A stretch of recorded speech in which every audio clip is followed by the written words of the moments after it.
రాజమండ్రి కడియం నర్సరీలో మహిళపై gang rape హత్యకు పాల్పడిన నలుగురు యువకులకు యావజ్జీవ కారాగార శిక్ష పడింది. చనిపోయే వరకు జైలు శిక్ష విధిస్తూ సంచలన తీర్పిచ్చారు రాజమండ్రి 4వ అదనపు జ్యుడిషియల్ కోర్టు న్యాయమూర్తి. ఈ కేసులో 11 నెలల్లోనే పోలీసులు విచారణ పూర్తి చేశారు. కడియం మండలం బుర్రిలంకలోని నర్సరీలో పనిచేసే 43 ఏళ్ల మహిళపై 2024 అక్టోబర్ 15న నలుగురు యువకులు అత్యాచారం చేశారు. బుర్రిలంక గ్రామానికి చెందిన 21 ఏళ్ల దేవరయేసు, వెలుబుడి ప్రవీణ్, 19 ఏళ్ల జయప్రసాద్, పొట్టిలంక గ్రామానికి చెందిన 22 ఏళ్ల దాసరి సురేష్ మహిళపై గ్యాంగ్ రేపుకు పాల్పడ్డారు. నర్సరీకి వెళ్లిన మహిళ తిరిగి ఇంటికి రావడంతో భర్త, కుటుంబ సభ్యులు చుట్టుపక్కల ప్రాంతాలన్నీ వెతికారు. ఆమె రాకపోవడంతో కానీ ఆచూకీ దొరకలేదు.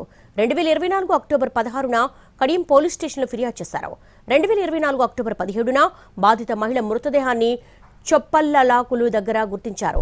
నర్సరీ మొక్కల మధ్యలో మద్యం సేవిస్తూ ఉన్న నలుగురు యువకులు పని ముగించుకుని ఇంటికి వెళ్తున్న మహిళను అడ్డగించి కాళ్లు చేతులు కట్టేసి మొక్కల్లోకి తీసుకుని గ్యాంగ్ రేపు పాల్పడ్డారు.